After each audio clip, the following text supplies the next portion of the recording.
O apóstolo Paulo orienta seu discípulo Timóteo, está registrado em 1 Timóteo capítulo 4, verso 16. Cuide de você mesmo e da doutrina. Continue nesses deveres, porque fazendo assim, você salvará tanto a si mesmo como aos que te ouvem. É lógico que o evangelho deve ser compartilhado e as boas novas que nos salvam devem alcançar o maior número possível de pessoas. No entanto, a responsabilidade de transbordar o evangelho não significa negligência com a nossa própria salvação. O cuidado com a vida espiritual dos outros não pode ser fundamentado em cima de uma negligência com o cuidado de nós mesmos. Esse é o assunto da nossa conversa hoje. A importância de cuidar de si mesmo. Fique comigo e nos próximos minutos nós vamos falar a respeito disso.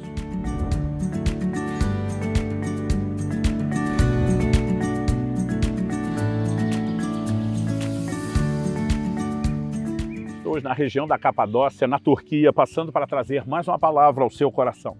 A palavra de Deus nos apresenta a salvação como um processo. O apóstolo Paulo escreve aos Filipenses e diz: aquele que começou em nós a boa obra há de completá-la até o dia de Cristo. Não significa que a parte iniciada, porém ainda não concluída, tenha nada de mal feito. Significa apenas que o processo está em andamento. E quem entende salvação como andamento, entende que a experiência inicial não nos dá o direito de cometer negligências ao longo do caminho.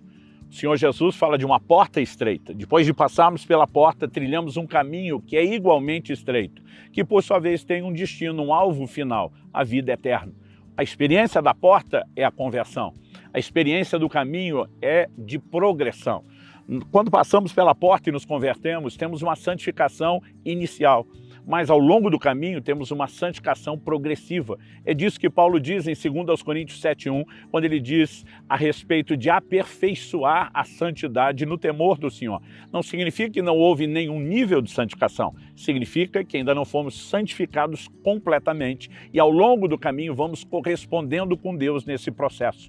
É por isso que precisamos, enquanto já salvos e compartilhando a mensagem que recebemos, nunca negligenciar o cuidado conosco mesmo. O cristão que começou a andar no caminho precisa entender que desde o Antigo Testamento, no livro de Isaías, foi feita uma promessa. Enquanto vocês estiverem no caminho, que é o caminho santo, que não é para o imundo, haverá uma voz atrás de vocês dizendo: esse é o caminho, ande nele, não desvie para a direita, não desvie para a esquerda, porque é possível que alguém se extravie desse caminho que ele entrou ao passar pela porta da conversão. Então, precisamos de cuidado. E eu gostaria de chamar a sua atenção porque uma das coisas que encorajamos os cristãos diz respeito ao ministério. O ministério não é exclusividade de algumas poucas pessoas. Efésios 4:11 diz que o Senhor Jesus concedeu à igreja apóstolos, profetas, evangelistas, pastores e mestres, não para que eles fizessem todo o trabalho sozinhos.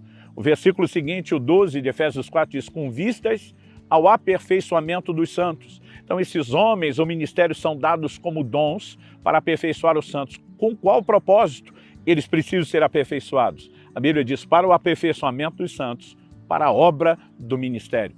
Então, algo que ensinamos é que todo cristão é um ministro. A palavra ministro não fala de um status, de posição ou autoridade, mas fala de serviço. Ou seja, todos devem trabalhar. Esse trabalho envolve pregar o evangelho e ajudar a cuidar dessas pessoas que geramos em Cristo Jesus. No entanto, muitas pessoas acabam se distraindo quando começam a frutificar na vida cristã e cuidar de outros, acabam se distraindo com o cuidado de si mesmo. E é importante que a gente lembre o tempo todo, não fomos chamados apenas para salvar os outros, mas também a nós mesmos. Paulo está dizendo: tem cuidado de ti e não apenas dos outros. Fazendo isso, você salvará não só os outros, mas a si mesmo. Obviamente, não devemos buscar apenas a nossa salvação e negligenciar a dos outros, mas isso também não é justificativo para, enquanto levamos outros a Cristo, descuidarmos de nós mesmos. Jesus fala em Mateus, no capítulo 7, nos versos 22 e 23, de alguns que no dia final estarão diante dele dizendo: Senhor, no teu nome profetizamos, expulsamos demônios, curamos enfermos, mas ele vai dizer: eu não vos conheço. Apartai-vos de mim, vocês que praticam a iniquidade. Jesus não vai dizer que eles não pregaram o evangelho, que eles não profetizaram. Jesus não vai dizer: vocês não curaram ninguém, nem foi no meu nome. Ele apenas vai dizer: eu não reconheço vocês, Por quê? Podem até ter feito a minha obra, mas ao se comprometerem com o pecado, em vez de comigo, vocês não me representaram na terra. Eu tenho visto pessoas que se perdem, inclusive, no processo do ministério, porque enquanto estavam cuidando de outros, deixaram de cuidar a si mesmos. Jesus pergunta em Marcos 8:36, que adianta ganhar o mundo todo? E ganhar o mundo todo não é apenas bens materiais. E perder a sua própria alma, nós precisamos entender a responsabilidade do cuidado pessoal. A vida cristã é progressiva.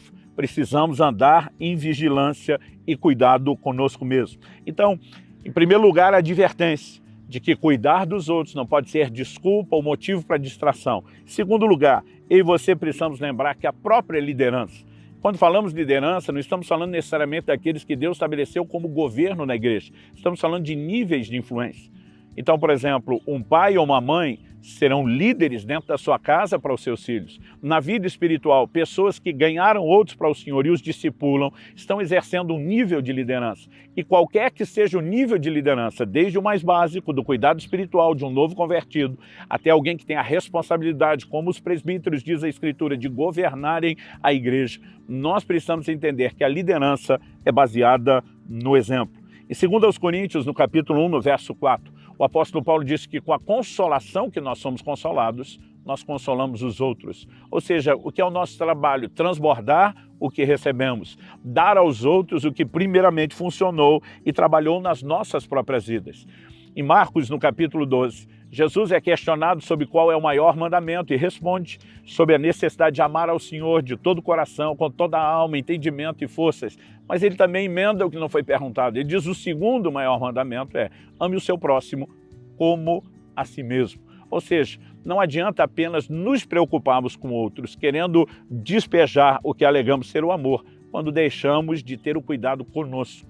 Nós não podemos amar os outros sem nos amar. Aqui, amar a si mesmo não tem a ver com aquela perspectiva egoísta, mas, obviamente, há uma ordem. Antes de oferecer algo aos outros, eu preciso receber de Deus, eu preciso guardar e preservar aquilo que Deus me deu. Por quê? Porque o maior nível de liderança é baseado no exemplo que nós damos. Então, quando você olha para o próprio Jesus, ele diz em Mateus 11:28, aprendei de mim, que sou manso e humilde. Em outras palavras, ele está dizendo, não aprenda apenas com o que eu falo, mas principalmente com a forma como eu me porto, com a referência que eu me tornei. Em João, no capítulo 13, no verso 15, no dia do lava-pés, Jesus diz para os seus discípulos, eu vos dei exemplo, para que como eu fiz, vocês também façam. O apóstolo Paulo escreve depois, dizendo sobre a importância de que as pessoas fossem seus imitadores, como ele era imitador de Cristo. E a lista de exemplos bíblicos é longa, falando sobre a importância de dar exemplo. Paulo diz a Timóteo, seja exemplo para os fiéis. Então, Jesus é a referência. Paulo diz, eu imito a referência e dessa forma eu também me torno uma. Timóteo, que o imitava, está sendo exortado agora a também ser modelo e referência para os outros, porque todos os que são chamados ao serviço têm a responsabilidade de funcionar baseados no exemplo, no bom testemunho. Então, aquilo que eu e você experimentamos de Deus, o nosso, não apenas a experiência inicial de salvação por meio da conversão, mas todo o nosso crescimento, o nosso comprometimento com Deus, ele inspira e o nosso exemplo fala muito mais alto do que as nossas próprias palavras. No entanto, quando deixamos de cuidar de nós mesmos, nós perdemos a capacidade de tocar os outros. Alguém que perde no meio do processo a visão espiritual, né? O apóstolo Pedro, por exemplo, diz em 2 de Pedro 1:9, de pessoas que abandonaram determinadas virtudes da vida cristã, e ele diz, se tornaram cegos, havendo se esquecido da purificação dos seus pecados de outrora. É gente que volta para a velha vida por conta de uma cegueira. É gente que se torna, como Jesus falou, um cego guiando outro cego. Alguém que perdeu a referência de um exemplo na vida cristã,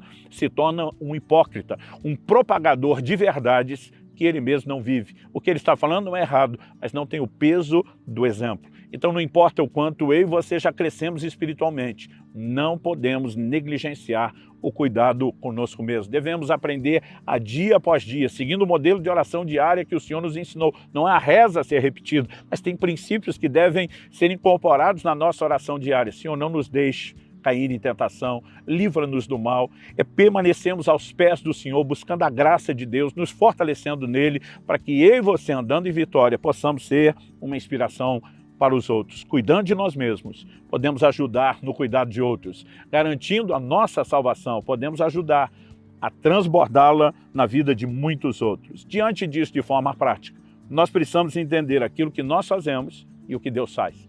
Paulo diz: o que está em pé, cuide para que não caia.